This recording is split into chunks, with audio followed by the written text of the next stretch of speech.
ഇവിടെ മാധു നമ്മൾ ഈ കേന്ദ്ര ഗവൺമെൻറ്റുമായി ബന്ധപ്പെട്ട് ED അന്വേഷണം നടക്കുന്ന വേളയിലൊക്കെ അല്ലെങ്കിൽ ഇൻകം ടാക്സിൻ്റെ അന്വേഷണം നടക്കുന്ന വേളയിലൊക്കെ അത്തരം ആളുകൾ BJP ചേരുമ്പോൾ സ്വാഭാവികമായിട്ട് അവരുടെ തെറ്റുകളൊക്കെ വാഷിംഗ് മെഷീനിലൂടെ വെളുപ്പിച്ചെടുക്കുന്ന ഒരു വലിയ തമാശയും വലിയ ഒരു ട്രോളും ഒക്കെ നമ്മുടെ ഇടയിൽ നമ്മൾ വ്യാപകമായി കേട്ടിട്ടുണ്ട്. അതുപോലെയാണ് കാപ്പ ചുമത്തിയ ആളൊക്കെ CPM വരുമ്പോൾ അയാൾ നേർവഴിക്ക് സഞ്ചരിക്കുന്നു എന്നുള്ളതാണ് CPM ജില്ലാ സെക്രട്ടറിയും ഒരു സ്ത്രീ ആക്രമിച്ച കേസിലെ പ്രതിയെ ഇങ്ങോട്ട് ചേർക്കുമ്പോൾ വനിതാ മന്ത്രിയൊക്കെ പരസ്യമായിട്ട് നമ്മളോട് പറയുന്നത്. CPM അത്തരമൊരു രാഷ്ട്രീയ സാഹചര്യത്തിലേക്ക് കേരളത്തിൽ എത്തി എന്നുള്ളതാണ് നമ്മോട് ഇത് വിളിച്ചു പറയുന്നത്.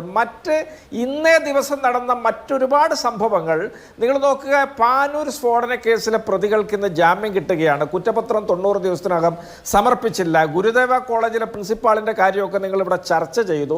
അങ്ങനെ പോലീസ് ആയാലും ശരി, ഇത്തരത്തിലുള്ള ഗുണ്ടകളായാലും ശരി, ഈ വിധ്വംസക പ്രവർത്തനത്തിൻ്റെയൊക്കെ ആകത്തുകയായിട്ട് CPM ഈ പരാജയശേഷവും മാറുന്ന കാര്യത്തിൽ കേരളീയ ജനത വലിയ അത്ഭുതം കൂറി നിൽക്കുകയാണ്. SFI എന്ന സംഘടന കാട്ടിക്കൂട്ടുന്ന വൃത്തികേടുകളും അക്രമങ്ങളും ഒക്കെ നമുക്കൊക്കെ സഹിക്കാവുന്നതിൻ്റെ അപ്പുറത്താണ്. യാതൊരു തരത്തിലുള്ള മാനവികതയിലോ ഒരു തരത്തിലുള്ള സർഗാത്മക രാഷ്ട്രീയത്തിലൊന്നും വിശ്വസിക്കാതെ അവർ ക്യാമ്പസുകളെ ചോരക്കളമാക്കി ആളുകളെ കൊന്നു കൊലവിളിച്ച് ഇടിമുറികൾ പണിതുകൊണ്ടാണ് മുന്നോട്ട് പോകുന്നത്. തീർച്ചയായിട്ടും അവരെ ശരിവെക്കുന്ന രീതിയിലാണ് ഇന്ന് CPM എന്ന മാതൃ പാർട്ടി മന്ത്രിയുടെ സാന്നിധ്യത്തിൽ നടത്തിയ ഈ പ്രവൃത്തി നമ്മോട് വിളിച്ചു പറയുന്നത്. SFI ഇങ്ങനെ ആവുന്നതിൽ നമുക്ക് യാതൊരു അത്ഭുതത്തിനും അവകാശമില്ല ഈ ഒരു സാഹചര്യത്തിൽ എന്ന് നിരീക്ഷിക്കാൻ ഞാൻ ആഗ്രഹിക്കുകയാണ്.